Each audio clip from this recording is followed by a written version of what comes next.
distinguished members of the diplomatic corps, fellow honorable fellows of the academic inn, my lords, ladies and gentlemen, my first and very pleasant task is to bid you welcome to this inaugural dinner of the Academic Inn being held in London on February the 1st, 1983. That's being said for the benefit of the tape recorder. My heart speaks, you are welcome. And if anybody recognizes those words of Lady Macbeth, let me hasten to assure you that nobody, whatever the course of the discussion afterwards, is at risk of meeting the same fate as Duncan. Your presence here this evening, if I may say so, is evidence, is, let me say, a tribute to your healthy spirit of inquiry and your readiness to widen your horizons. It confirms, too, that a strong desire exists to meet and discuss matters of moment in a free and convivial spirit. And it is possible that there has never been such a need as there is today. And if we succeed this evening in doing just this, I think we shall have achieved one of the prime intentions of the Academic Inn. My second task, no less agreeable, I'm very sorry to see that all the staff have vanished, but I would like, on behalf of all of us, I'm sure, to thank the cooks and the waiters and other members of the service staff who have ministered to our needs this evening, and to thank them most heartily for a job very well done. Thank you very much. Thirdly, and in the same agreeable vein, I would like on your behalf to bid a special welcome to a number of distinguished guests who have joined us this evening. May I therefore first welcome His Excellency Mr. B.A. Kiplagat, the High Commissioner for Kenya, and secondly His Excellency Dr. Alexis Sari, the High Commissioner for Papua New Guinea, and Mrs. Sari. May I also welcome representatives of the High Commissions of Malawi, Uganda, Zimbabwe, and no less than 4 representatives from the High Commission for Nigeria. If every diplomatic post in London had responded to our invitation in like manner, I shudder to think how this discussion would have proceeded. Not least, I think, with regard to our diplomatic guests, I should welcome the representative from the Czechoslovak embassy, who is, I think, the only representative of the countries beyond the fringe who is here this evening. Welcome very heartily. And also welcome to representative of the Embassy of El Salvador. I think is lurking here with us. May I also welcome Mrs. Joanne Bauer of the Farm and Food Society, Mr. Bradbury of Novat. That is not incidentally a brand of shoe. It refers to a national campaign to abolish value-added tax.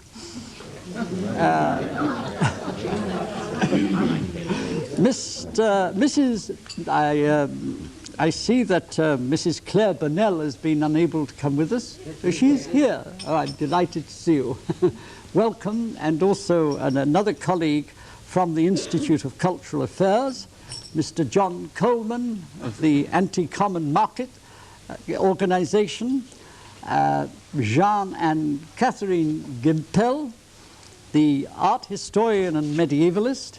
Anybody who has not read Jean Gimpel's book, The Medieval Machine, has got a tremendous treat in store. I have never seen so much information on medieval period packed into such a short compass in any publication I've read. Incidentally, Jean, I'm hoping that a number of us will be pitching up for one of your open evenings tomorrow. May I also welcome Tessa Cormack of the Green Alliance, and also Cassie and Manning Farrell, who are good friends of Leopold Kohr. Cassie is at the moment engaged on making a film of the life of Leopold.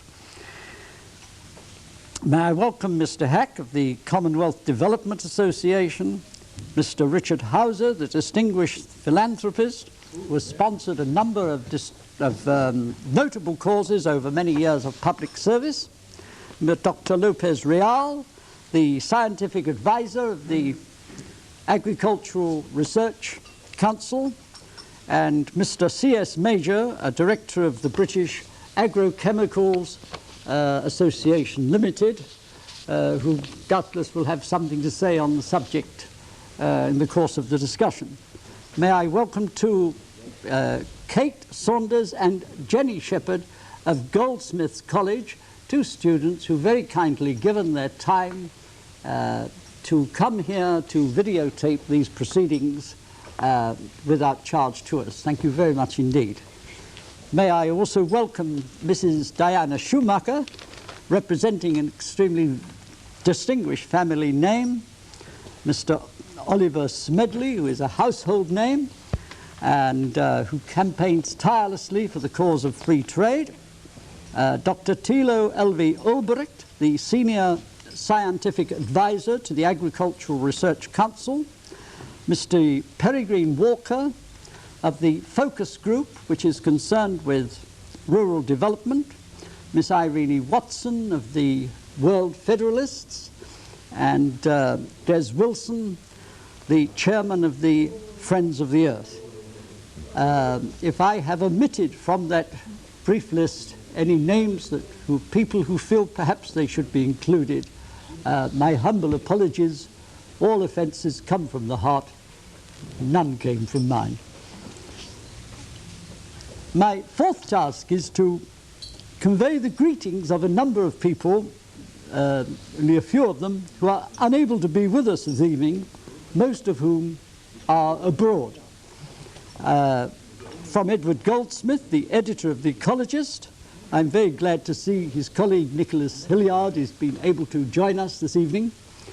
From Ivan Illich, Dr. Robert Jung, Malcolm Muggeridge, Dr. Lavinia Merz-Forster of Stuttgart, Professor Richard Scorer, Oberon Wall, who has kindly promised to be one of our guests of honor at a future meeting, and Jill Tweedy, and last, but a long, long way from being least, our good friend, the creative originator of the whole concept of the academic inn, Professor Leopold Kohr. I spoke with Leopold on the telephone from Austria last night, and he said, my dear chap, do draw up a telegram from me which you can read out to the dinner, expressing my deepest regrets, my utmost good wishes for the success of your enterprise tonight. So that is our telegram. May I say that the spirit and the ethos of what we are seeking to do here has been very well expressed indeed in the article which is in the souvenir menu, which I trust each one of you has a copy, and which I hope you will be able to read at your leisure. Actually, we thought, in view of the reputation of English cooking, it would be advisable to have a long thing for people to read on the menu to distract them from any shortcomings that might appear on the table. But I do feel on the whole our fears were groundless and the precaution was needless. The academic inn is a forum an open forum for every kind of viewpoint. One where people are able to speak their minds and advance whatever views they may hold or which may occur to them in an unfettered, scholarly exchange. However absurd or subversive their views may appear to the established order, and regardless of the complexion of any government that may be in power. Perhaps it is not too much to hope that we may be making a modest start here of something that can spread around the world. I think all of us now accept that nobody has any big answers to the global crisis through which we're living. That if there are any answers, they're going to come from a multitude of small, modest, private initiatives, all pushing and linking, networking. I'm a little bit bothered about that word networking. Every time I use it, I remember Dr. Johnson's definition of a net as being a regular series of interstitial vacuities. But I hope that centres such as this will spring up around the world. There was one started, as you will see from the article by Leopold, at Timber Inn Cove in California. Unfortunately, the man, a genius in his way, who started it, died only a few months afterwards. Hope that's not a precedent. And the thing fell through. But last year, another was started in Salzburg. And I don't know what progress it is making, but I understand that there are moves to get the thing revived also in Vienna. One of the difficulties of establishing an undertaking like this is just how one entertains our guests. And I did try to persuade the French ambassador that it might be very good for Anglo-French relations if his commercial attaché could be persuaded of the wisdom of delivering a case of wine to these premises. But this plea fell on deaf ears, as did a similar one to Lord Cadbury, suggesting that if we handed round a box of his chocolates, it might put him on the map. But I have always had my doubts about Cadbury family ever since they sold the News Chronicle, that marvellous newspaper that used to run around. They sold it for 30 bars of fruit and nut to the Daily Mail or somewhere. But I think that we can look that these centres could spring up spontaneously, not without any centre masterminding it or anything like that, just small human scale effort in different parts of the world. Anyway, on that basis, may I announce to you two dates. The first is the date of the next meeting, if you care to note it in your diaries, is Tuesday, April the 12th. I'm not sure yet of either the venue or the guest of honour, but I will take care to convey this to you in due course. And as I said earlier, Mr. Oberon has agreed to be the speaker at one, but I think it will be the one after that event. The second is the date of the Academic Inn Steering Committee, which is for Friday, February the 11th at 6 p.m. Anybody who'd like to be involved in the task of setting up these gatherings and planning future program is very welcome to come along and help in this work. Well, there's always a danger that one will go on too long, so I must now stop. My final duty is to introduce our guest of honour for the evening, and it is one which gives me unbounded delight. I've known John Seymour for many years, and I have long admired the trenchant clarity of his writings and the crystalline common sense of his views, especially in the field of farming and of agriculture. He has come a long way to be with us this evening, a long way in perhaps two senses of the word. And we are both grateful and privileged that we are able to welcome him here. Ladies and gentlemen, Mr. John Seymour.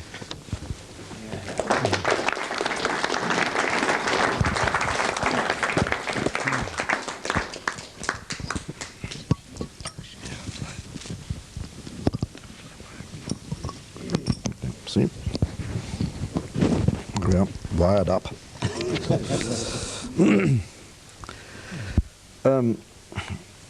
My friend John here told me that I certainly don't need to read my paper that I've written here, because everybody would not only have read it but would know it off by heart, and therefore the whole thing would be completely redundant to sort of mumble through it now.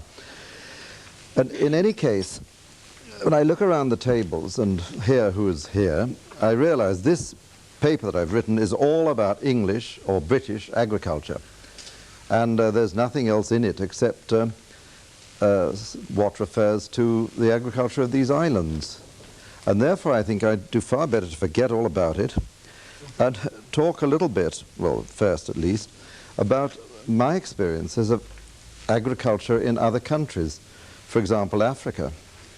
I'm probably the oldest person here who has lived in and farmed in Africa. And therefore I can remember African farming and African life before anybody else here can. There are quite a number of people here from Africa, and I could probably be their grandfathers, I should imagine, from the point of view of age. And I can remember long before the war what it was like in, for example, the country that we used to call Northern Rhodesia, but is now called Zambia. Now, when I was in Zambia before the war, this sounds like a terrible, but boring way to start. Yes, an absolute killer. Lusaka was a tiny village. There were two hotels in it. One was called Council's Hotel, and the other was called the Lusaka Hotel. There was also a small hotel run by a Greek, which I remember staying in, but you didn't like to talk about that, really. And nobody lived in Lusaka except the governor and his lady and about half a dozen other people. John Papworth here, of course, spent years there living in great luxury after the war.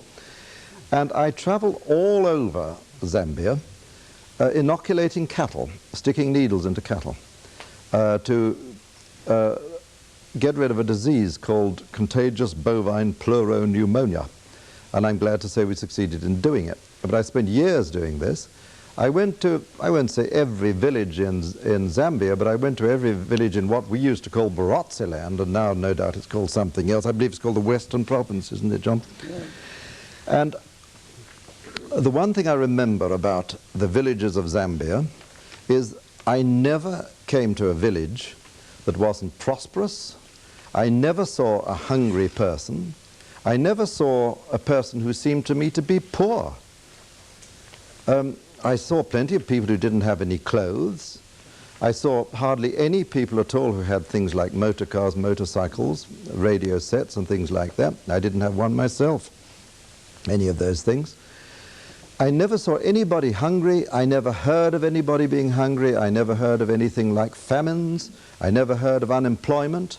The reason why there was no unemployment was there was no employment. Nobody was employed.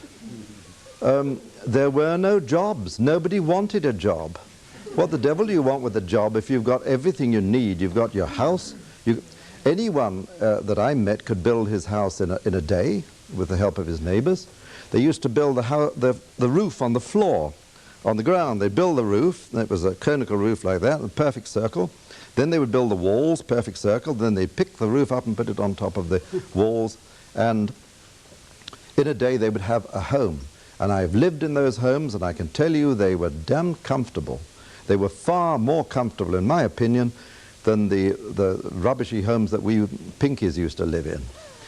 For one thing, you went in them, there was a fire in the middle of the floor, and it generated smoke, and you went in, and when you were standing up, you were nearly choked. But you found when you sat down, the smoke was over your head, there was a ceiling of smoke, and the mosquitoes didn't bother you.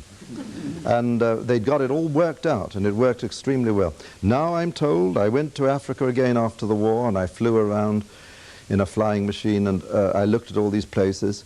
And I could see what seemed to me, okay, progress. Progress is a wonderful thing. But you see, you can progress in any direction.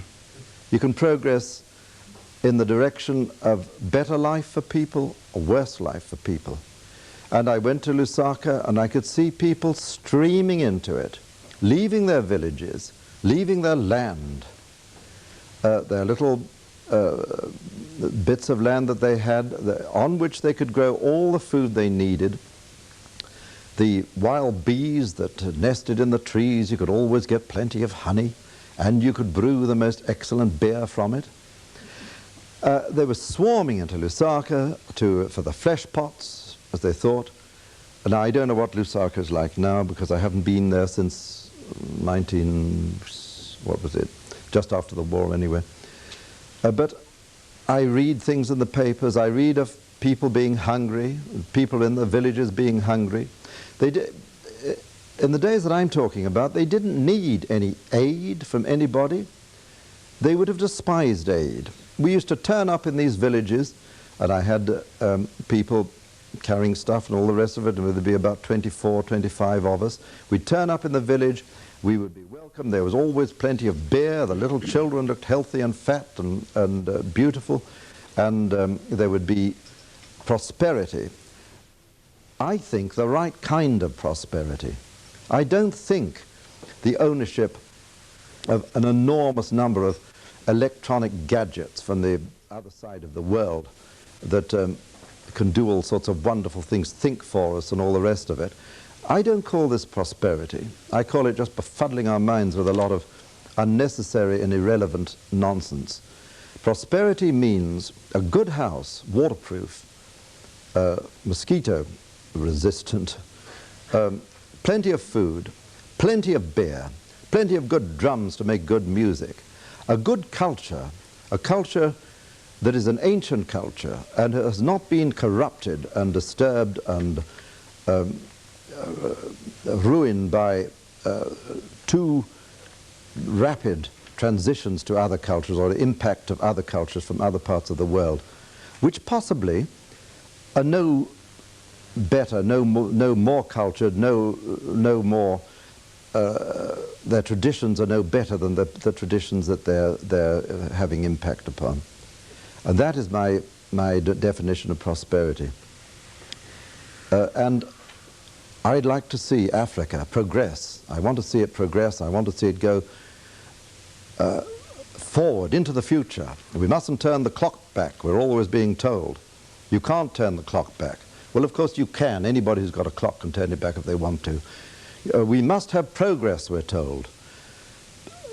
Anything that we do to move into the future is progress. You can progress from horses to tractors. You can progress from tractors to horses. This is progress. Whichever side it is, it's progress. Progress simply means developing, moving into something else. That's all it means. We don't have to have any particular kind of progress. If it's not good for us, we don't have to have it. The sort of progress we need is progress towards happier, healthier, and more contented and integrated society. And this is the sort of progress I would like to see, not only in Africa, but in England. And I writ this thing here, and I will start reading it, but it's very much about England, I'm afraid, and not about Africa, but maybe there's certain relevances. I have to take my glasses off to read. Wait a minute. And I won't read very much of it, because I shall very soon just tell you what I want to say, because I can probably tell you a lot more shortly than I've written it down here. Now, this is called King Midas and Merry England. I think that was your idea, wasn't it, John, the title? But it's very good. Yes. Anyone who's been directly connected with the land for as long as I have discovers two things. Now, this applies to Africa and to the rest of the world as much as it does to England. One is the rock-like certainty of established agricultural practitioners that the way that they're farming now is the right way and the only way, and the way that farming is always going to be conducted to the end of the world. Only perhaps what they're doing, but even more so. Now, I went to an agricultural college when I was a young man in Kent, and I was most impressed by the complete certainty of the people who taught us that what was then considered to be the modern agricultural practices of England were the ones that were going to endure forever. There was no doubt England had reached the apotheosis of agricultural practice, and it could never change, because that was it. You'd arrived there. All it could do was go on more like it is. If you ask an establishment farmer if things will ever change, his answer would be something like this: well, they've changed a hell of a lot since my father's day, but they're not going to change direction anymore. Farming will progress, as it has all been doing for the last 50 years, towards more specialization, more mechanization, automation, robotization even, chemicalization, amalgamation, and more monoculture. And of course, the small farmer is doomed. Now, of course, all those things, mechanization, automation, chemicalization, and all these things, they're all dependent on the oil wells.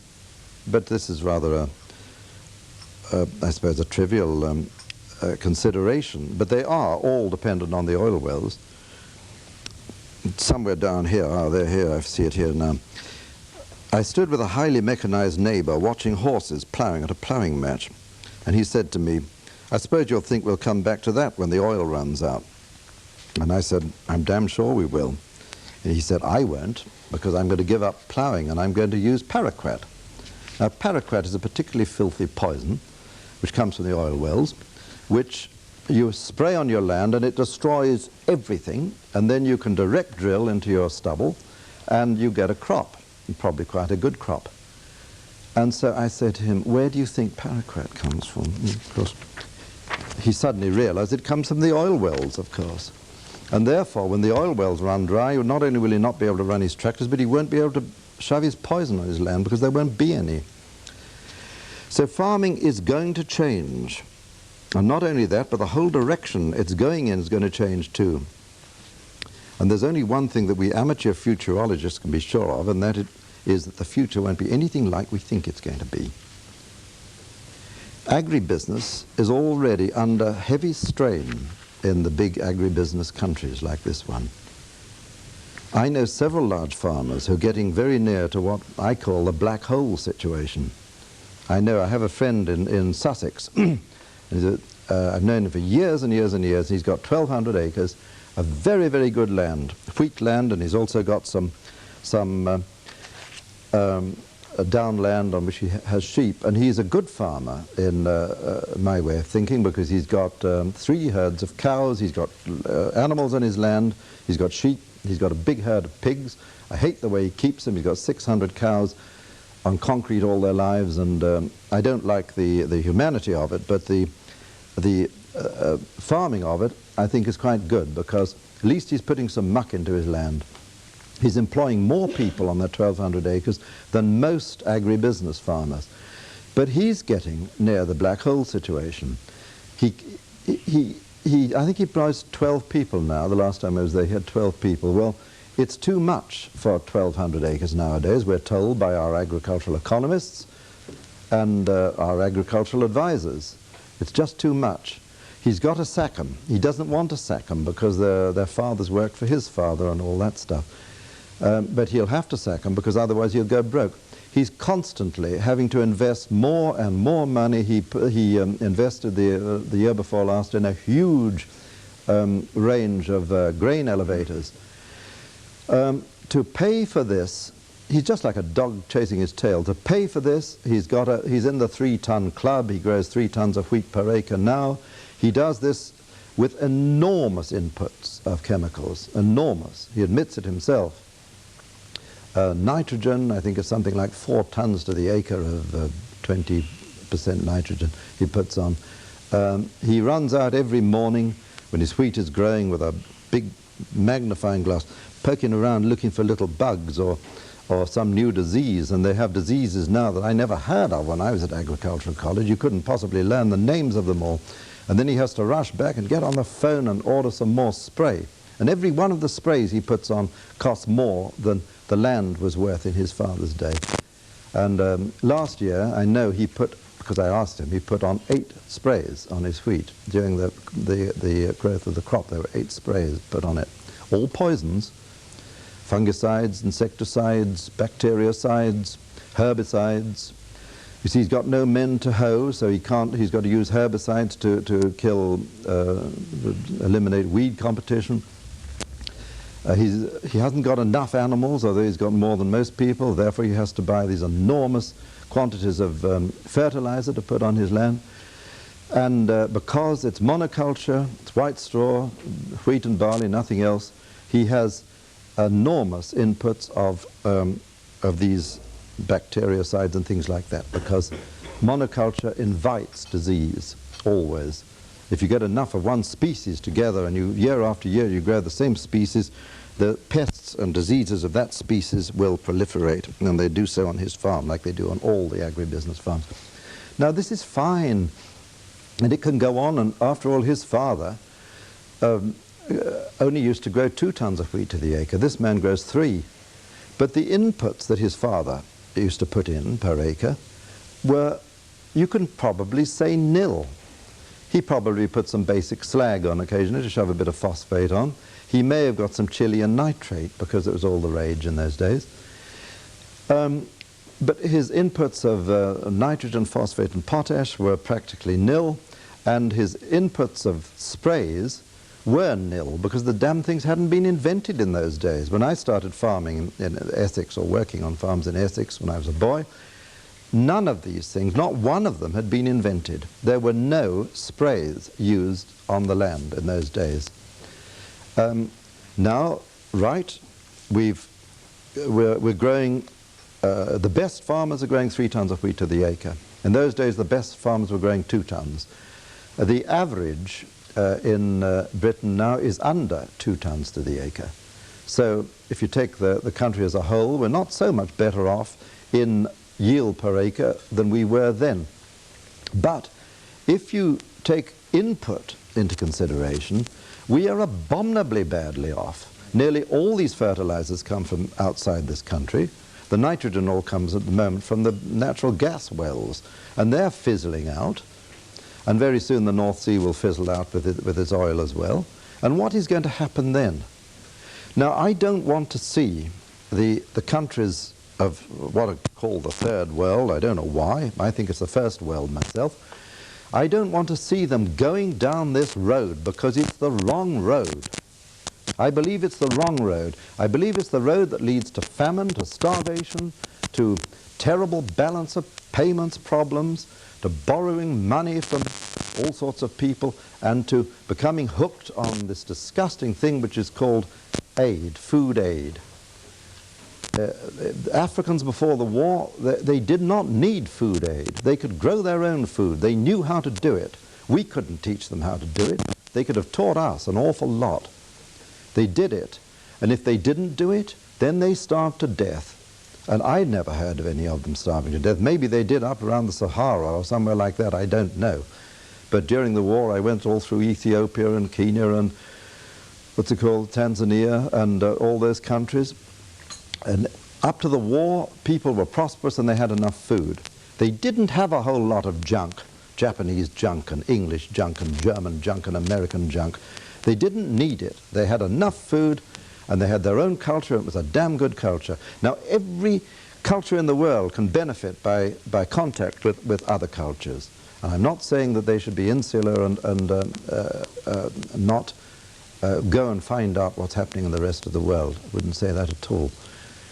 What I am saying is I don't want to see them going down that road of mechanization, chemicalization, hooking themselves on chemicals that any fool can see are going to be finished in 10, 20, 30, 40 years' time.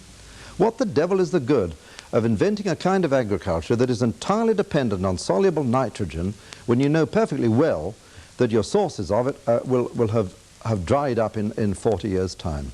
When you can grow perfectly good food, and enough of it, with good old muck that comes out of cows and sheep and things like that, and us for that matter. What is the good of it? And of course farmers have got to do what they've got to do. The economic circumstances of the time forced them to do this and to do that. Like my friend in Sussex. He doesn't like what he's doing. He knows it's wrong. He's like the old whore. He knows it's wrong, but he can't give it up because he's always trying to pay the bank, what is it, 15% interest or something like that on the last great big dollop of money that he borrowed in order, like the Argentine, in order to pay the one before that off. So he's like a dog chasing his tail. He lives in a very lavish way. You'd think he's a very wealthy man, but if you look at his books, he's worried stiff, and he can't get out of it. There's no way he can get out of it. Now the English farmers, some of them, thank God, haven't gone down that road, but the ones that have, they're learning that lesson. They're learning what the meaning of the word black hole is, and they know perfectly well now the price of nitrogen has trebled in the last 4 years, I think I'm right in saying. And this has completely altered the whole economics of the thing. But they're hooked on it. There is no way. They can't go back to yarding cattle and folding sheep and things like that. Where would they get the men to look after them? The men have all been kicked out. I'm sorry, I forgot. They've been made redundant. They've been kicked out. They've gone to the cities and they're standing in the dole queues. And 2/3 of the farmers have been kicked out too. The amalgamation, the government used to give amalgamation grants. The EEC now, that abomination, is still giving amalgamation grants. Bribing small farmers to go and join the dole queues in the cities so that their farms can be amalgamated with Mr. Big next door. I just don't see the sense of it, and I don't see any future in it, and I don't think this is the way in which progress lies. I don't think, when I talk like this, agribusinessmen always say to me, you're against progress. How can anybody be against progress? Progress goes on all the time. I'm against the wrong sort of progress. I'm against progress to more and more dependency on things from outside our countries, on high finance, on reliance on credit, on getting into debt, when we don't need to. We don't need to in this country, we don't need to in Wales, which I know very well, and Ireland where I live now, we don't need to. And you don't need to, sir, in Kenya or in any part of Africa. You can be self-sufficient and dependent on yourselves. And as for aid, this food aid that the Americans and other people dump into these countries, it can do nothing but harm. It is corrupting. It takes people off their shambas, off their little farms, and it draws them away from their villages. In India I've seen the same thing. It draws people away from their villages and from their farms to go to Calcutta and Bombay where the damn stuff is dumped, and so they become dependent on it there. And it's a one-way ticket to the city. You don't go back. There's no return ticket. I met an old man in Switzerland last year, and we were talking about this very thing with the peasants of the mountains.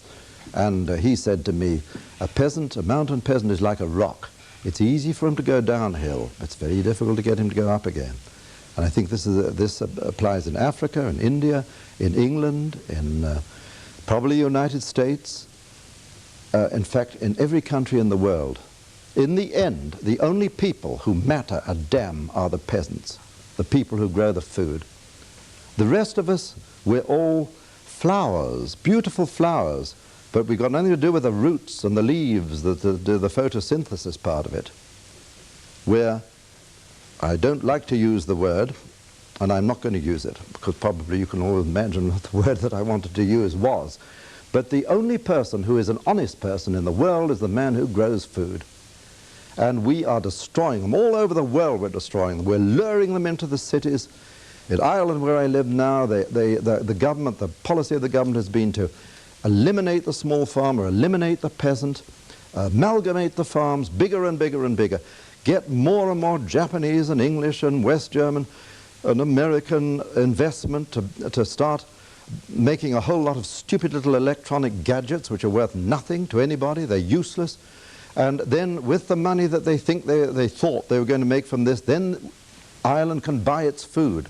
Ireland is now importing potatoes, for God's sake, and bacon. And, of course, the Japanese firms and the English firms and all the rest, they're going bust. And you never open a paper over there that you don't see more bankruptcies, more factories being closed down. The unemployment is astronomical there. Now they're beginning to think maybe they did wrong in taking 2/3 of the agricultural population and dragging them into the cities.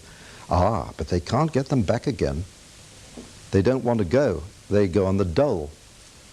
They're all going on the dole now, and the Irish government is finding it a little bit difficult to pay the dole. And maybe the time will come when it won't be able to pay it, and then what's going to happen? I suppose in the end they'll have to go back. They'll have to go back or starve, and that will be progress. When they go back, that'll be progress.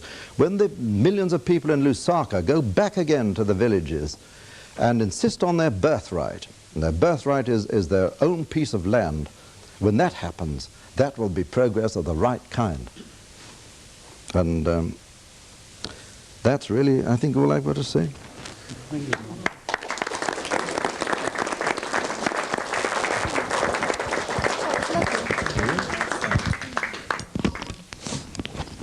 May I just say a word about procedure, that as this thing is being taped, I'm sorry, this will inhibit the spontaneity of the discussion perhaps, but if people will signal, I will do my best for the benefit of the record to call out their names very loudly so that the people will know who they are.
Youth leaving the farms and going to the cities looking for jobs, white-collar jobs to stay in air-conditioned offices and so on.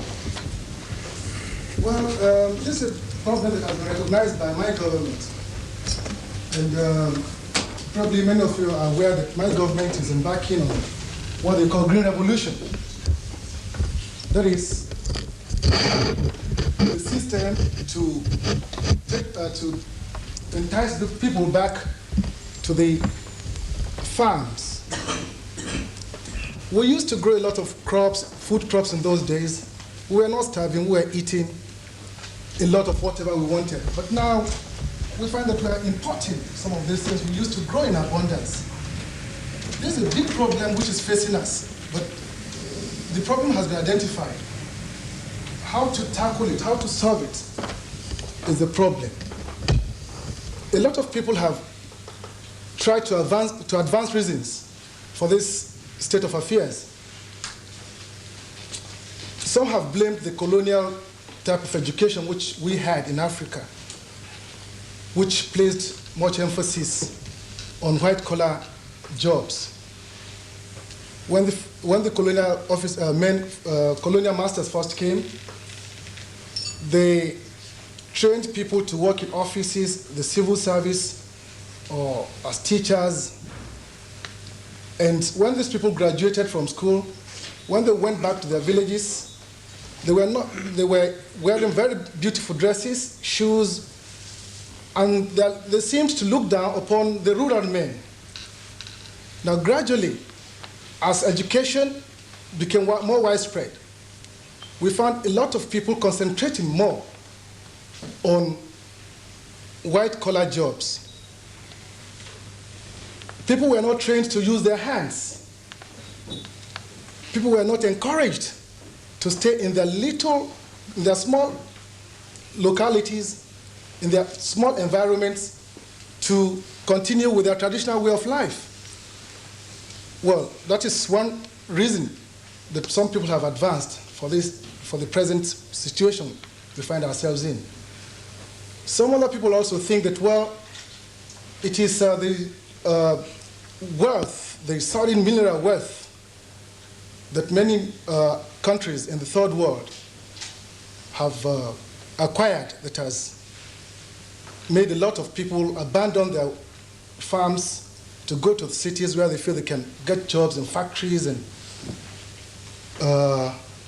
government offices. Well, these are valid reasons also. But the key issue is, how do we strike a balance? I will never support the idea that, well, we should stay in remote villages and continue to lead the type of life that our forefathers lived. We need to balance we need to strike a balance between modern ways of living, that is, living in a 20th century world, and then how also to preserve those things which were very dear and which made people feel more for one another. Because now, a lot of people, because of this rush for advancement, for wealth, for all the good things of life, they seem to have, they think very little, or they think less of their fellow, of the people in their communities. But how do we really strike a balance? We cannot go back to post-war way of living or pre-war way of living. And now we still want to preserve some of these things that were very dear to us. Those things that made us feel for our fellow human beings, for people who we grew up with, the stories we used to tell. And I had some little experience of village life. And so I remember, some of those things we used to do when we were very, very small. But all those things, if you go to the villages, they have disappeared. And now the drift is towards cities. Everybody clamoring for big jobs, for comfortable jobs, to ride in big cars, to have a TV, to have all the modern things of life. But how do we really strike a balance between this? Because both of them, to my mind, are actually very, very important. And also reading through the paper written by the guest speaker, I found that, in fact, there's a lot of similarities between farming in the UK and also farming in the third world. I never knew this before. He has made me realize that farming also has its own problems here in Europe, particularly in Britain, where which is the focus of his paper. Now, from his paper, I read that a lot of people are leaving the farms also. And I was even struck by the description in one section of his paper that, well, sometimes for days he might not see anybody. He only stayed with only him and his machine. Well, in those days, according to him, a lot of people, you have people to chat with, people dropped in to have either a beer or something with you, but now that does not seem to apply anymore. So this is really not, can see some similarities between the situation in advanced countries and also in the developed country, in the developing countries.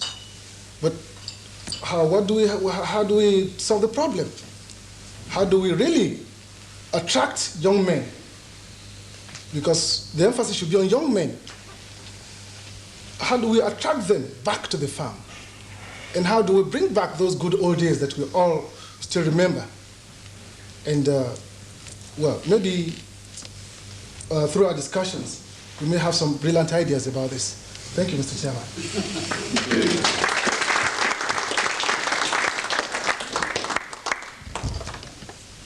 The Speaker asks, how can we solve the problem? I can only give one solution that I saw in practice. In Zambia, there's a village near the Malawi border named Matoe, and the retired school headmaster, African, was very worried to see the way the village was being denuded of its young people with this Dick Whittington syndrome, which is now a global phenomenon. And he formed his young people into a production club. He got the local Catholic white fathers to help him with tools, hand tools, nothing powered.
One-third was in the workshop, making the things I've described.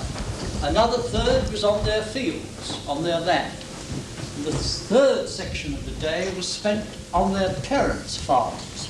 This kept the parents happy and involved and feeling that they were part of the scheme and encouraged them to go on. This created another problem because before long the young people were earning more money than their parents. What to do with the money before Dad boozed it? Zambians are great drinkers, believe me.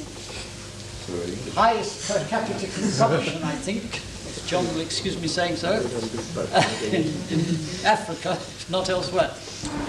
So the National Credit Union was drawn in to form a local branch of the credit union. This was interesting because for the first time, another first, historical first, village people had access to a source of credit which was tailored to their needs, which was local, locally controlled, and a form of credit which the big banks, Standard and Chartered and all the rest of them, couldn't begin to understand or cope with. And as a result, they began to lend the money to farmers, the peasant farmers, to borrow for seeds, for improvement to their land and so on. And the defaulting rate was zero.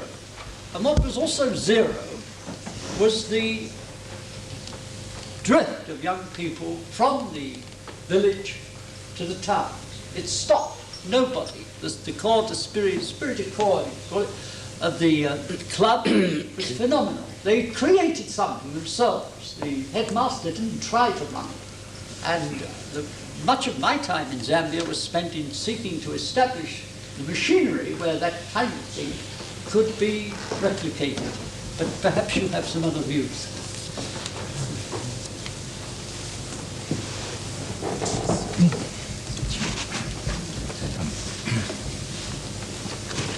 Mr.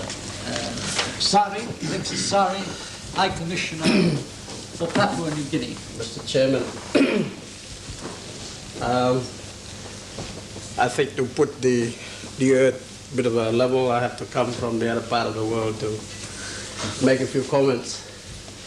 First of all, I'd like to say, at last, I have found somebody who has a faith like mine. And of all places, it has to be the civilized world. I'm saying this because the so-called third world, we are being civilized, as the saying goes. My belief has always been we have been brought back into nothing. That comes from my belief. I've always believed this. You don't have to read to be educated. Education is knowing how to live. That's my belief. That's my definition of education. And I'm really moved to hear that in a civilized world, we have a person here who has what a human person is, that he knows where he belongs, he knows his basic platform or where he belongs, and not lost in the industrialized world. All what he said is what's happening everywhere. And I must say I have been a lonely voice in a forest, you may say, not in a desert, because we don't have desert in Papua New Guinea, saying, why should we do things the same way, you know, that they are bringing here? In fact, 7 years ago, when I first joined the government and we're getting ready for self-government, one high official, Australian, said to me, Alex, we leave you tomorrow and you go bush. I said, good. At least we'll find ourselves again. I said, what do you mean? You'll be killing one another. You'll be cannibals. I said, good, that's part of life. At least we will be people. I said, what you're trying to leave here is you're trying to leave us as machines. And that's, I think, that's what the whole world is all about. Everybody, as I said, being educated, in my view, is knowing how to live. And our people, cannibal as they were, or having their tribal fights like the rest of us. I know the history of England, Europe, the whole world, the whole lot. We are all the same. That's why we are human. And humans behave the same way. We may be different in color. I'm darker than you are because I have more sun. But this is the thing. And people go there, came to civilize us, to educate us. I've always contested that. And I've been branded as a revolutionary. Your former foreign minister, Lord Carrington, has always called me UDI man. Where he got that, that's beside the point. But sir, I'm really going back to what you said here, Mr. Seymour. That's a reality. that people are getting out of. Now we read about natural food, natural birth, natural this, as if it's something out of the moon. But that's what human beings are. That's the basic thing that man was made to live in this world, using that. What we are becoming is we are becoming robots. We are becoming slaves to brain of a few through the electronic age. I'm going to say this thing because I believe this forum is an open forum. We express ideas. But what he said, sir, is very true. In Papua New Guinea, we have a chance to avoid that. But a few of us are fighting very hard. But when you get modern technology, so-called experts going there to advise our government, I see we are going the same way. It's a sad, sad thing. And it hurts where I'm concerned. So, as my colleague said there, what do? We have a lot of programs to try and stop that. And I'm probably here because I was too loud-mouthed about the whole thing down there. So they said, send it to England, back to the High Commissioner, so that we can do our own thing. And meanwhile, Australians, as well as Englishmen, go there as experts and advise our people how to farm. Like Africa, we had our own life, we had our own farms, we knew how to treat the land.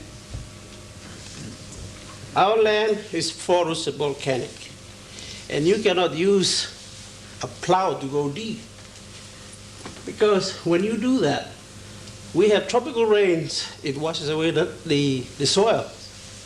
But those people go, they saw, plow it, put manure, put something there, the rain comes, that's knowledge for you. Or time and time again, bridges. I was head of government for 4 years, provincial government. I would say to the engineer, for goodness sake, go to a village near that river and ask where the river has never changed course, and there build a bridge. Don't touch anything. Do you think they'll listen? I know better. I have a degree from Oxford or somewhere in America. I'm a civil engineer. Bulldozer driver, dig around the bank, then put a causeway. And the first rain, down. So that's where you have a conflict of knowing what to do and not knowing how to live. I put it that way. I think it's not knowing what to do that's important, in my view. It's knowing how to live at a given situation is the most important one. It makes you a man, and what you are, a human being with this. And that's what so-called civilization that's being brought to us is doing to our people. I mean, I'm not saying everything is bad, but I'm talking on basics. It's destroying that basic thing. As a result, we have a lot of what they call dropouts, they term them. We have people who are floating between the past and the future. They don't know where they belong. So if you go there and said, I go there, I said, I'll come back to the village. They say, what's in the village? It's nothing for me. Because at the age of 7, a kid is taken out to school, mission school or government. He spends all day there, and at 4, he goes home to eat at mom's. Next morning and weekend, they go have sports. So there is no contact with the family and therefore with the community. So by the time they're 16 and 17, They don't belong to any society. So our government in Papua New Guinea says that we have a chance to not to turn the clock back, but to progress in such a way that we don't lose all these basic things. As my colleague they said, a radio, a car, a motorbike, a bicycle appeals to people. And there's no way a man like me will stop them getting it. But when they fail to achieve the first means of getting those, that is being educated or being taught to achieve certain skill to get money, then you have problems. And going to the land, I mentioned earlier, where our people farmed without using all these deep plowing tools, and therefore the land remained, it was protected for many years. They have also brought now a weed killer. And as a head of provincial government, I tried to ban that. You think they listen? No. And what happened? It kills the grass, kills the worm underground, and brings other insects. So the ecology, the environment is changed. And they get other weeds which are worse than the first one. It's like the Bible where the first devil is driven out, he goes out and gets 7. And the second situation is worse than the first. So this is what's happening. So I thought I'll bring these few thoughts for the meeting here so that you see even under the earth where we come from, this whole thing has also come to be. And we have the same problem. And we're trying to do what we can to avoid it. But for example, Christmas time, one of my colleagues who was in charge of NBC, he was prepared to switch on television for the first time. Even to disobey the Prime Minister.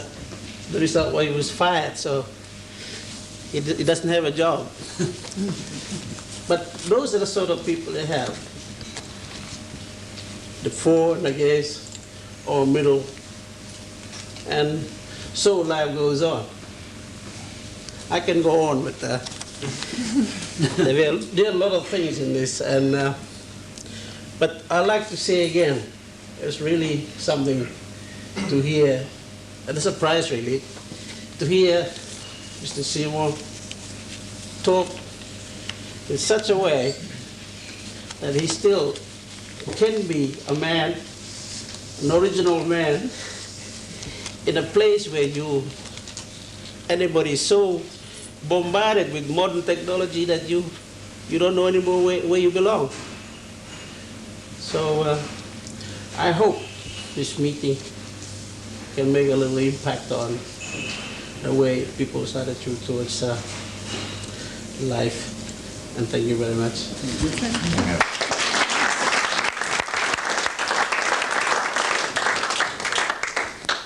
John Seymour.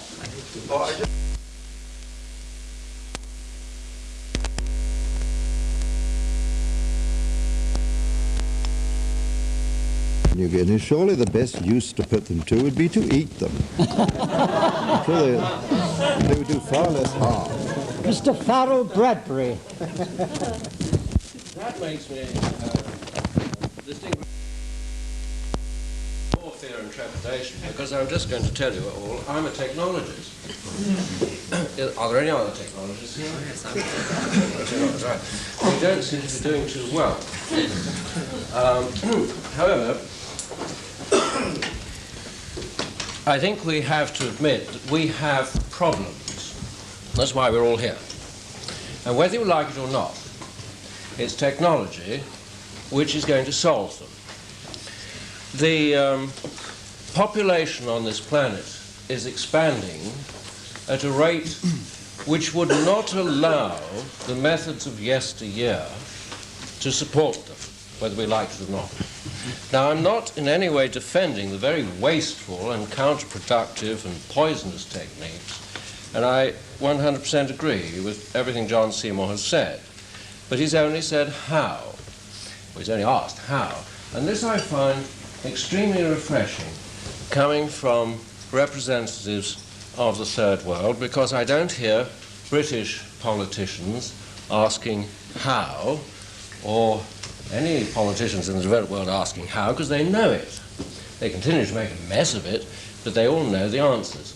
Now, I wonder if I may take the opportunity, as this is a gathering of people from outside our insular considerations of things like VAT, which I know sounds a bit of a joke, but it is, an example of how sophisticated economies can tie themselves in all sorts of torturous, self-inflicted knots and wounds, to make a suggestion as to how those in what is called the Third World, or the less developed countries, might approach this problem. It's what I call the social valuation of resources. And by resources, I mean material resources. Not human resources, nor ambient resources, which the South, compared with the North, is well gifted with. Supposing you go back and you calculate, it's probably already known, exactly how much energy goes into your economies. I reckon you should be able to get that to within a few megajoules, perhaps. It's certainly listed in the UK. We know exactly how much energy we consume.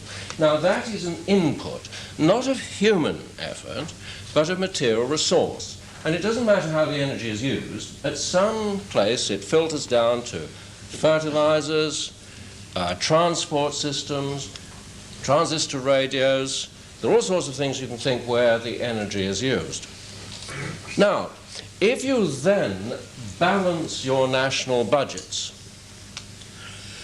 by raising a tax called unitax on that energy input to your economy, just consider what you are doing. Firstly, you would have a very attractive economy, because a completely balanced budget is always a nice thing to have for any currency.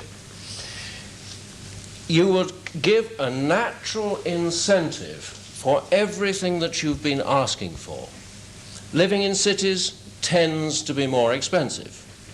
Living in the country tends to be cheaper. You don't have any bureaucrats to administer it. It is just simply a natural incentive.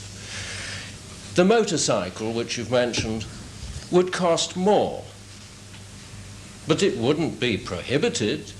People would have to add value, add wealth somewhere else in the economy by not using material resources. And of course, human labor is not unitaxed in this way.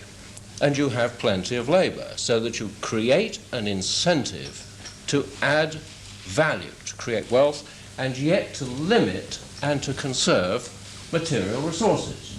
It is entirely automatic, and the whole sums are very easy.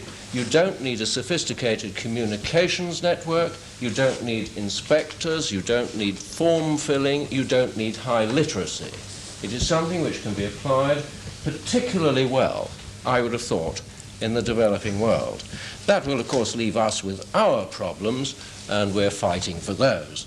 But it would be interesting to know whether that suggestion, the unitaxed economy or the dynamic economy, could lead to a rational use of resources by what is called their social valuation. Thank you. Mr. Oliver Smith. Chairman, thank you for the opportunity. I decided that for this evening I would become devil's advocate when I was described as a flower by Mr. John Seymour. Now, I have never been described as a flower, and also, by implication, dishonest, because I must confess that I'm not a farmer. I'm not even a little farmer. In fact, I even hate gardening, if you really want to. But being told that I was merely a flower, all the rest of us, and that the only honest person in the world is the man who grows food, I thought was going, as far as I was concerned, a little too far. Now, of course, I know exactly what you mean. The only person in the world who some people think actually produces anything at all are farmers. Mark you, they don't actually produce it, of course. It's the sun that produces it, and photosynthesis and the processes of nature. All the farmers do is to help it along a bit by digging holes for the seeds to go into, etc. In fact, the farmer, you could say, does less than almost anybody, any other category of person that you can possibly think of. The farmer is so overplaced, I think, in everybody's thinking that maybe for this evening it's my job to take him down a peg or so. Now, that does not mean to be mean in the slightest bit that I'm not a total believer in organic husbandry, because I am, and I always have been, and I think Mr. Seymour has had a lot of influence on me, also Mr. Newman, and also others. And I totally believe in organic husbandry, and I totally believe, I think, in nearly every word that he said, except that I was a flower, and that I disagreed with absolutely totally. But I found that what he was saying was a sort of judicious mixture of perhaps Hampden, Pym, John Wilkes, Cobbett of Rural Rides fame, etc. But it doesn't really belong to this day and age. And I really don't think that agriculture today is a matter for nostalgia, sentiment, or what one might call the Garden of Eden syndrome, because we have other problems. And you either talk about the problems of the country that you're talking about, or you talk about universals. And in agriculture, they are very, very difficult to amalgamate. You see, we have the problems now. We have the problems of what one might call the inner cities. There they are. There's no good saying that you would be better off tilling the soil. Where's the soil? What landowner, what farmer is going to give up 1 square inch at today's prices to anybody at all? Absolutely no one. We have unemployment. We have unemployment. It's a problem in this country. It may not be so in Lusaka. But to extrapolate from Lusaka, or even from New Guinea, no, not New Guinea, are we new?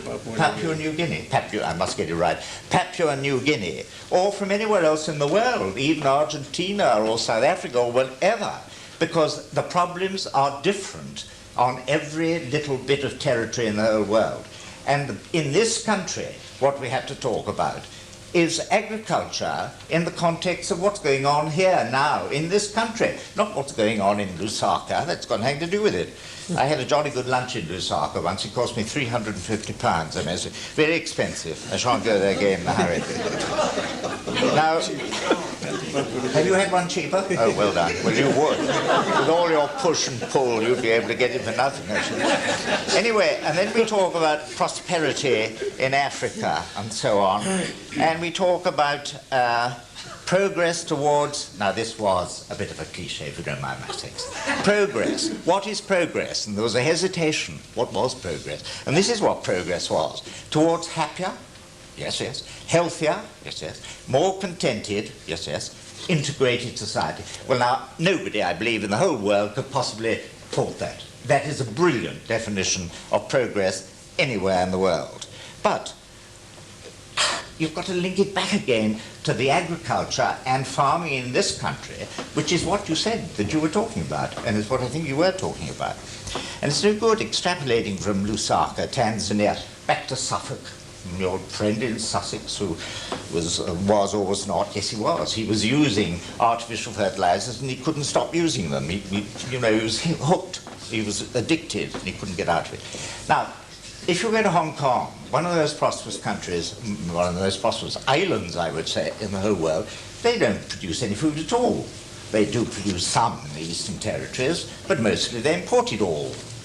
Singapore, Absolutely none at all. Fantastic, wonderful country.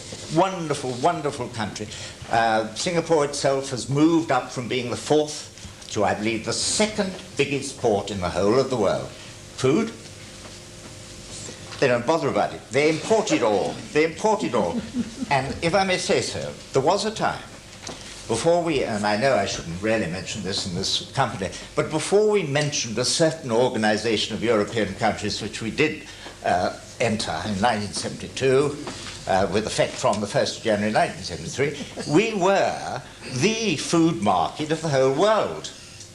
And because we were the food market of the whole world, and people who produced food all over the world knew that they had a market to sell it to, doesn't mean to say that we bought it to consume ourselves, but we were the market. We would buy the food, and they knew there was a market. But since we joined, I must mention it, the common agricultural policy of the EC, since we became members of that, we have ceased to be the world food market, and there is now no world food market. There are world food markets in commodities here and there, like sugar, The poor cane sugar growers, the most delicious sugar, the most efficient sugar in the world, is now being totally sunk by the overproduction of beet sugar in the common market, which is by selling off their surpluses, they are sending down the price of sugar on the world market, so that cane sugar growers, including the country of this gentleman, can no longer sell it at a price that will bring them a profit. It is a most dreadful thing, but it has nothing to do with organic farming or any other sort of farming. Now, I live quite a lot of the year, at least I don't, sometimes I do, sometimes I don't, in Portugal. And there was a time, I'm now onto the technology. I'm so against the technologists, I may say, but there was a group of farmers who came from near where I live. I live in Essex, near Saffron Walden. And they went down to Portugal and they said, oh, we'll teach these so-and-sos how to farm. What do they know? They're mere peasants. They've never been educated. They can't read or write. They haven't got television. We'll teach them. And they took down land-raised pigs. They all died. They didn't like the food. They didn't like the temperature. They took down Fison's fertilizers, completely wrong for the particular soil. They took down seeds from whoever it was, wouldn't grow. Everything went wrong. And those people who thought they knew so much better than the local farmers down there were wrong, because they didn't. The technology that worked in this country did not work there. And I think this applies all over the world. The people there know what they're doing, basically. And I would say, as an old-fashioned 19th century liberal, let them get on with it and you will find success. So there we are. I don't feel like a flower. I'm sorry to have been described as a flower. I'm sure I'm very honest, and I enjoyed what you had to say very much indeed, but I can see that what you're really trying to do is to go back to the physiocrats of the 18th century. I had to get it in, you see, I had to get it in, because everyone ought to look up the physiocrats if they don't know who they were, because they were the people who said only the farmers produce wealth, and all the rest of us are just shuffling it around from hand to hand. But I don't accept that, because I believe that all of us who work a full day's work, whatever our work is, for an honest day's pay, are contributing to the total benefit of the human race. And I cannot accept that the farmers in this country or any country are more important than anybody else.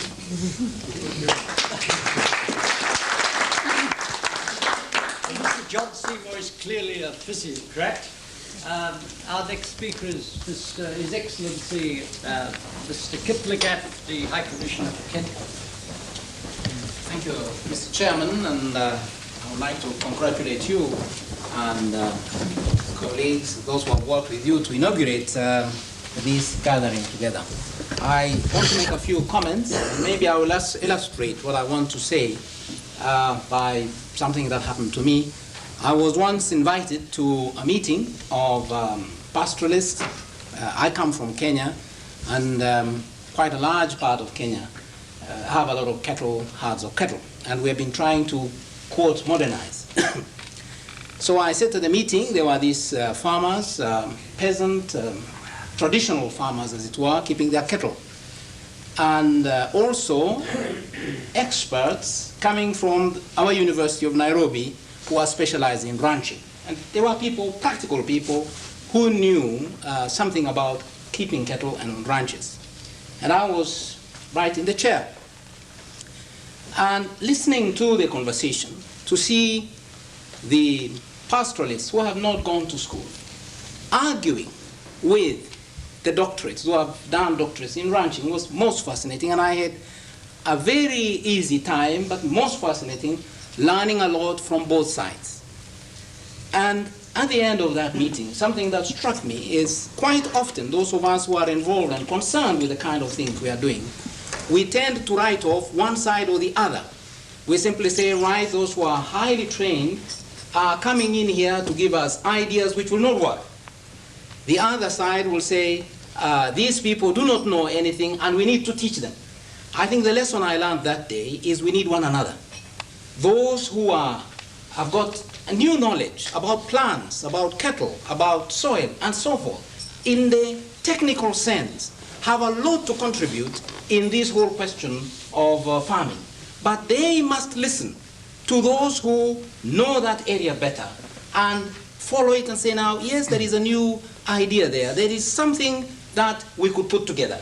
And what I'm really trying to say is, no one has the autonomy of knowledge, but if we put it together, I think we'll go a long way. I think that's the first thing I would like to say. And therefore, if we want to progress, if we want to do something to move forward, not to write off one group and say, now, this is where we are going. Neither the modern new methods. This afternoon, or rather this morning, I was ringing somebody here to try and find for me, well, not for me really, but for my government, a plant expert. Our intention is to collect all seeds, vegetable seeds that we used to use, because we are moved into cabbages so much. And I want to spread it a little bit so that we are not dependent on one thing. And there are people here who have worked in all these countries. We have also some, and they will be working with our own people to collect and create a vegetable bank of the old seeds which to have, and also to improve on those seeds, not just collecting for the sake of collecting, but improve on those seeds. Second thing that happened to me, I was involved also in northern part of our country, which is arid, dry, Sahelian type of climate and vegetation. And we moved there, look at these people who live very basically and very simply, looking for water holes, and they know where the water holes are, and they bring their cattle there. And we wanted to start development in that area. And two things happened. One was our real concern. As we began, we put a borehole, and you have read a lot about stories about boreholes in dry areas, how they can devastate the ecology and also create dependency and so forth. And one of the things we did was first to introduce other types of food. They live mainly on milk, and we brought in maize. And the effect on the ecology was very interesting. First, the people settled, and then in order to make a maize meal, you need firewood. And so they were beginning to use more energy, coming back to the idea of energy. They were using more energy to prepare their food, and yet in the past, they did not use as much energy. So introduction, seemingly simple, bringing in food from other parts of the world, could have devastating effect on the ecology and on the way life of the people. And one need to keep on thinking, not to reject it, but to perhaps try to think through before introducing something. And even for water, we tried it too, and that did not work. And in the end, I tried to get a team together. I was sort of responsible for this project myself. I say, can I get a geographer and maybe a water engineer and also the people from the local area? And our intention was to try and create a program whereby the people from that part would exploit their resources without, for themselves as well as for others, without damaging their ecology and also the communal relationship that exists between them. Because also by introducing new methods, new economies, you can destroy a whole community. And how can you hold together the harmonious relationship between man and nature, where he lives. I'm being practical here, I don't want to be esoteric, but really practically down to earth, and also the human relationship that exists in that community. And so I think that is a second thing, which what I heard you saying, and I think the others, is we are alienated, we are separated from this relationship, particularly for those of us who are going into towns, and we haven't got that linkage with, as it were, the soil. Not that everybody can go back. I think I agree with that point. I don't think everybody can go back. But we need to have a love of the land. And I think basically, if whatever ideas we have here is, if we love that land, we don't want to destroy it. And we don't want to do anything, but we want to look after it, to hold it, to love it, and to care for it, because we know that is our mother. This is the way we talk, we say it. And lastly, I don't want to call Mr. Chairman, I have so many little stories which are very illustrative. I remember at another meeting where a person was trying to put across this idea of loving the land and the care of the soil, because that's one of the biggest problems we have. And what he did about soil erosion and the care of the land, he took 4 tins of jams. They were not really eating jams, but anyway, 4 tins, and painted them different colors. One he painted brown, the second one he painted green, the third one was white, the fourth one was black, and put the brown at the bottom, then next green, and then third white, and at the very top was black. And then he called, because he was in a meeting, a public, what we call a baraza, a public meeting, palaver, and called one of the men and say, now, here they are on a table, please hit the bottom tin. And of course, when he hit the bottom tin, the whole edifice collapsed. And the teaching was, if you do not care for the soil, there will be no grass. If there is no grass, there will be no cattle. If there is no cattle, if there are no cattle, there will be no people. And therefore, we have to go right back to the basics and look after the soil and look after, this is where it begins for the survival of humankind. You won't eat television. You cannot live on microchips, but you live from the soil. And I think we need to go back there and let us use the technology, but all the time. I don't care really. If the technology is there, let us use it. But remember, we must not kill our mother. Thank you.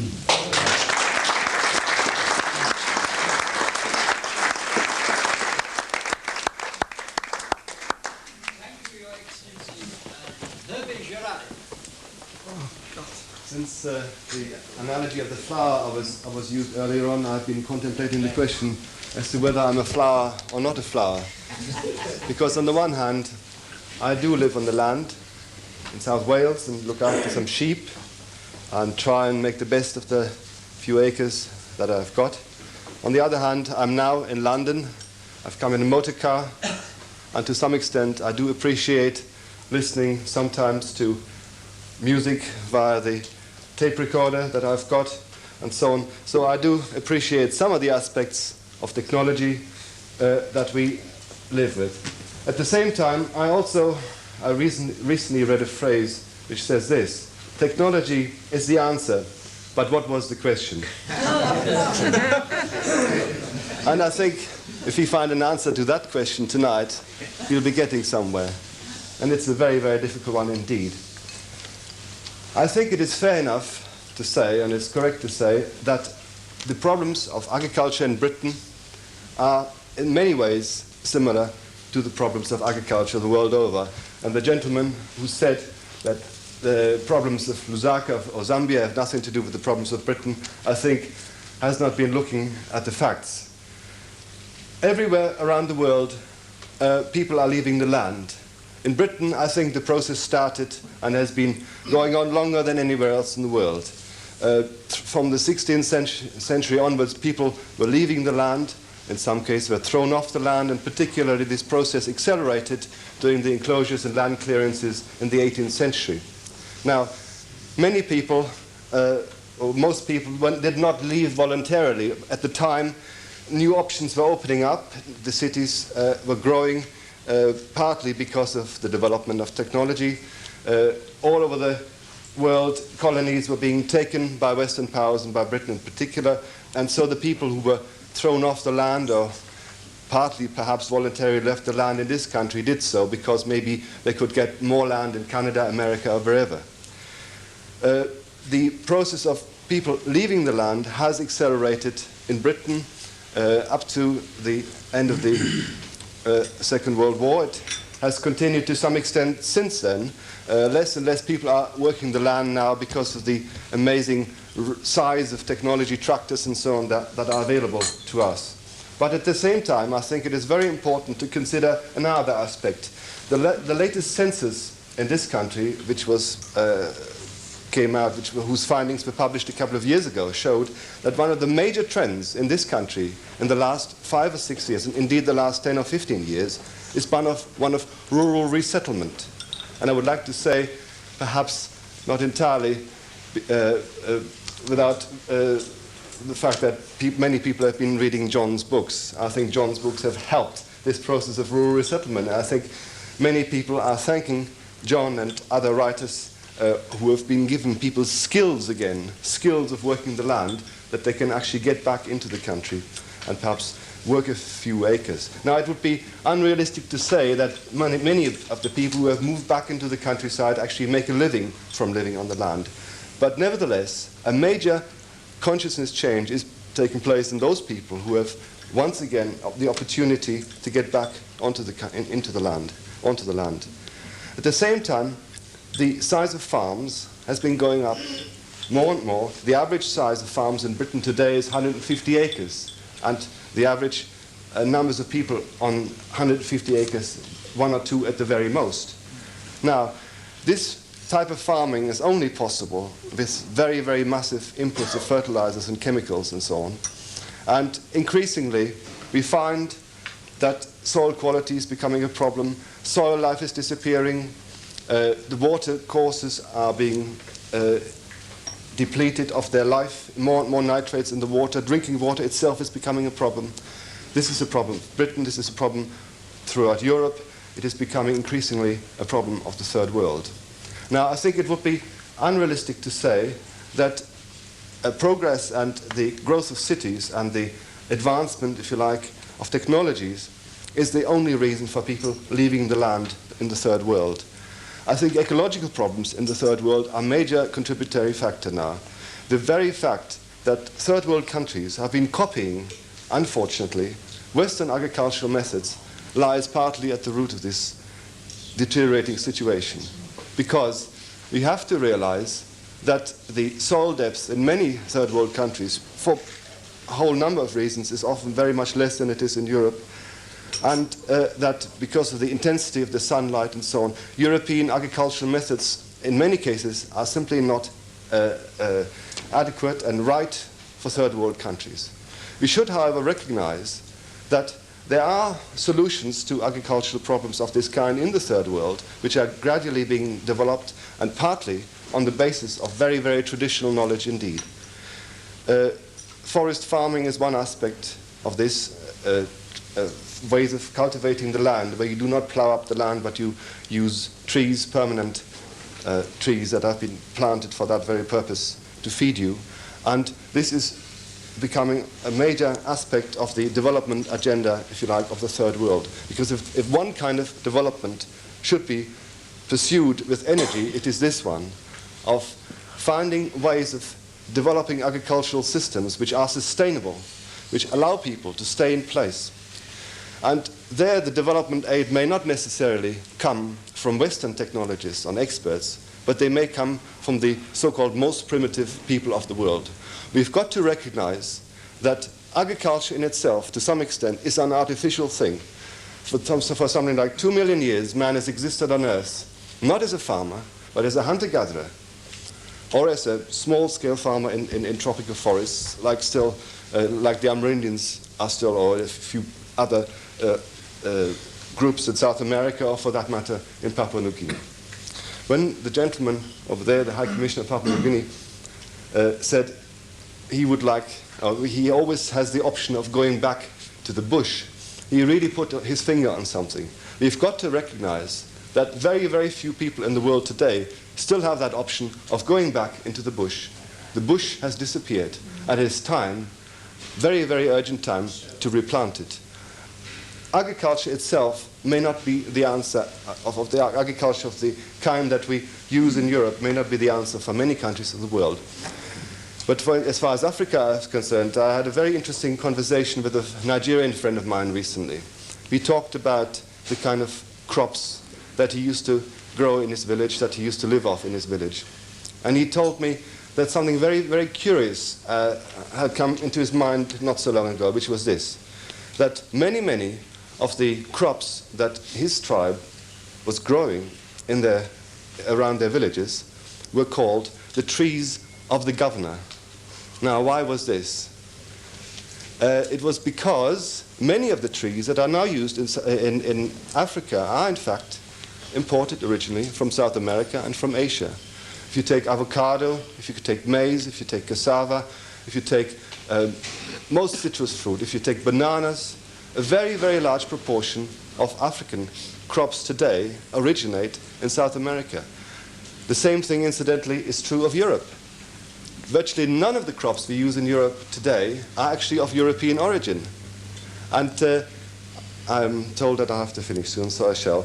I simply want to make the point that development aid comes from those people in the world who really know about biological resources. And they are the people who live in the forests, in the tropical forests. They are the experts. And I think once we start listening to them rather than to development experts who have graduated in technological universities of various kinds, maybe we would begin to find an answer.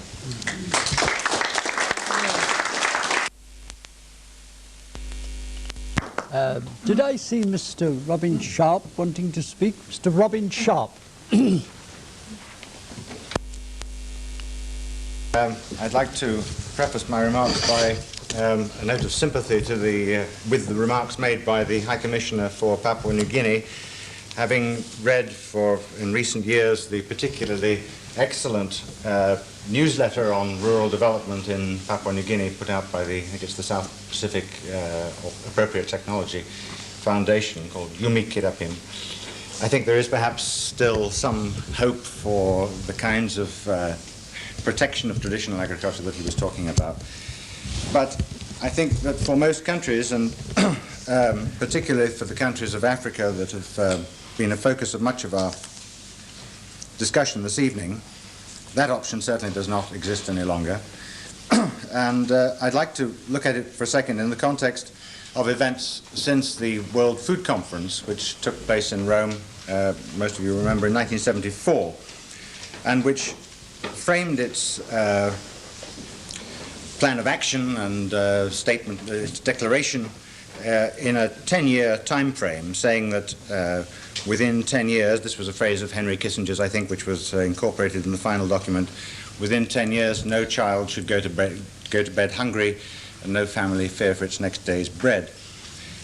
Fine words which, unfortunately, are totally at variance with the experience in the years since then, which, apart from a serious deterioration measured in most yardsticks of the food deficits in countries of the third world, Africa most especially, show that the strategies then adopted in Rome by the governments of the world for increasing agricultural production, for increasing food aid, for increasing world food security, have failed, either because they have not been implemented adequately or because they were simply the wrong strategies. And to answer the question, I think, that's been implicit in several of the interventions so far, where do we go from here? It seems to me that one of the most important at the sort of macro level, which is where, after all, most of the decisions are being taken, whether we like it or not, is to achieve some sort of synthesis between the basically conflicting views about what will do any good. And those two conflicting views can, in a perhaps rather simplistic way, be divided between the conventional wisdom of Western problem solving, the rationalist approach, which effectively has said for the last 20 or 30 years, throw as much money as we can at the problem, and with luck it'll go away. money, let me say, in the form of very sophisticated development plans and the technology which our friend over here referred to before, complex irrigation schemes and many others involving very high levels of technology. The whole interventionist bag, if I can call it that. But the experience of 20, 30 years, 3 development decades now almost, is that these things haven't worked. And although there have been minor successes in small areas, and the kind of program that the High Commissioner for Kenya has referred to, where one does succeed in bringing together local knowledge with technology, is obviously highly desirable. It hasn't been successfully done by the international agencies, by the FAO, the World Bank, or any of the bilateral government-to-government schemes. There are lots of reasons for that, but just let me say, to keep this brief, the opposing point of view is a radical analysis which says that none of this is going to work. It isn't a question of not enough having been done, but it's simply the wrong prescription altogether. And this was evidenced at the 1979 conference, also in Rome, on agrarian reform and rural development, where a group which was called the Rome Declaration Group decided of its own volition not to participate in the conference as a group of NGOs. In fact, it wasn't no NGOs were invited by the FAO to participate unless they were attached to government delegations, which was a significant fact in itself, I think. But the conference in 1979 showed clearly a split between even the non-government organizations who have been thrashing this problem around very much in the sort of terms that we've discussed here tonight. And you have this very big division between the interventionists who say it must work, this is the only way we can do it, the technology has to be... No. That's not well, okay, you weren't saying it, but it has been said consistently and constantly by the international agencies that this is the only way that it can be done. And those who say it can't be done this way. I think that to get a synthesis of this kind requires a confrontation between these two groups which do not involve governments. And in fact, I'm myself involved in the beginnings of an initiative to try to bring together a 1984 World Food Conference, which would in fact conduct a kind of audit of the results of the 74 governmental conference, to see whether it is possible to find a way out of this deadlock, which it is in many ways, and produce a kind of plan of action for the next 10 or 20 years, which will have somewhat better results. Thank you, Mr. Chairman.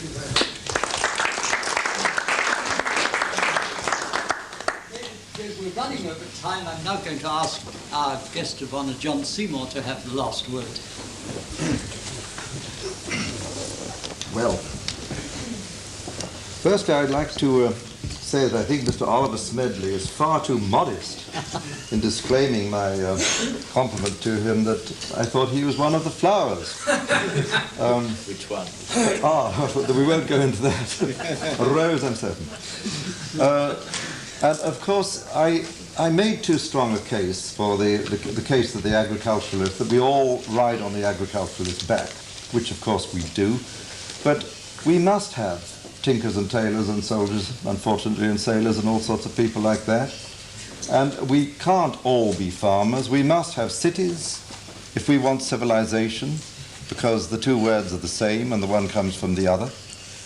But when the cities become like great cancers on the countryside, great wens, as old Cobbett called them, which means a cancer, when they start to kill the countryside by sucking the lifeblood out of it, by taking all the money out of it and all the young men and the young women out of it and all the talent and brain out of it, and leaving nothing but a lot of old people and children in the villages where the food is grown, then we're reaching a very dangerous situation. And this is the situation that is being reached in nearly every country in the world now.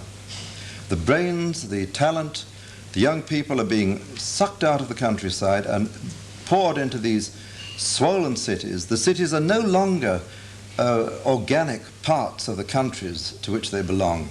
They've become great swollen conurbations. One shouldn't dignify them by the name of city anymore. The word city is a beautiful word, and it means a beautiful thing. when one thinks of Periclean Athens and the great cities of the past and the Renaissance cities in Italy. Cities were fine and beautiful things. Lusaka was okay at one time. It's now a great swollen mess. And look at London, for God's sake. Just walk from one side of it to the other. It's a huge, great monstrosity. It bears no decent organic relationship to the countryside around it. Londoners don't know where the devil their food comes from. It would take a strike of the lorry drivers of a fortnight to starve everybody in London. You'd all be starving to death because your food is brought from you don't know where. Most of it miles and miles and miles away, most of it the other side of the world. This is not right. Cities should be the flowers, again I have to use this word, the flowers of the countryside. They should be organically connected with the country that feeds them. Young people should be able to go to universities in the cities and meet other young people and listen to a lot of old professors. Wouldn't do them any harm. But meet other young people from other parts of the world and imbibe the true civilization of this planet, which isn't the monopoly of the Europeans, by the way. But when cities become huge, great dormitories for unemployed people living on the dole and God knows what, they're not doing any good at all. And as the last speaker said, 3 decades of development in the so-called third world have been proved not to have worked. They haven't worked. Now what about leaving it now to good people who, agriculturalists and horticulturalists and people of those countries that know their soil, they know how to work things. Remove the incentives for people to leave the villages and the countryside and go to the cities. Remove those incentives. They're bad, they're evil. Look at the mess that's going on in Nigeria now with the expulsion of how many, is it 1 million people or something like that, all milling about. They should all be back in their villages enjoying themselves, drinking beer and eating good food and living a convivial life, such as Leopold Kohr was talking about when he suggested the idea of the academic inn. He didn't mean that we should all be living in huge, great conurbations on the dole. This is not what he meant at all. And now maybe I should just thank our chairman here for we're to call you the innkeeper. Innkeeper. Our innkeeper here, for the enormous amount of work and labour and worry and trouble that he'd put into and I'd like to, what do I do, ask for a vote of thanks, or what the devil do I do anyway? I think we all ought to thank him because he's been a hero.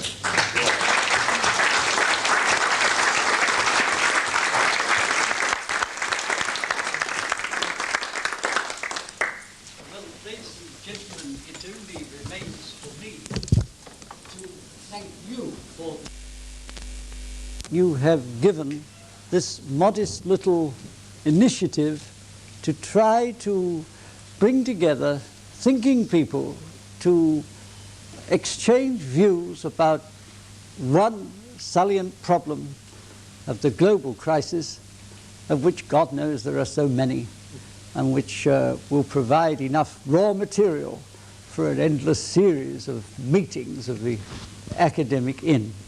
I can see that I'm going to have a very interesting exchange with Mr. Farrell Bradbury about his proposals for a single tax on energy in resolving how this is going to catch in the net these stockbroker boys who make so much money without using very much energy at all. And I can think of a number of similar questions which are bubbling in my mind from different points that have been raised. But my main concern is just to say thank you very much indeed for the splendid response to this initiative. I hope it's something which will continue, that this meeting will be the first of many, and that we will go on and help to create these small islands of independent, fearless thinking in many different parts of the world. There is 1 or 2 items of literature over there. There is a book by Professor Kohr, which are only about 2 copies. There is a disgracefully priced book by myself, of which I am heartily ashamed, put out by an Indian publisher, which I'm trying to forget as soon as possible, which is going for about £10. And there's a copy of something called Fourth World News, which I edit, which will, if you subscribe to it, keep you informed of what's going on with the Academic Inn and our future plans. But once again, thank you, and thank you especially, John Seymour, for helping to give this idea such a flying start and entertaining us all so well this evening. Thank you very much.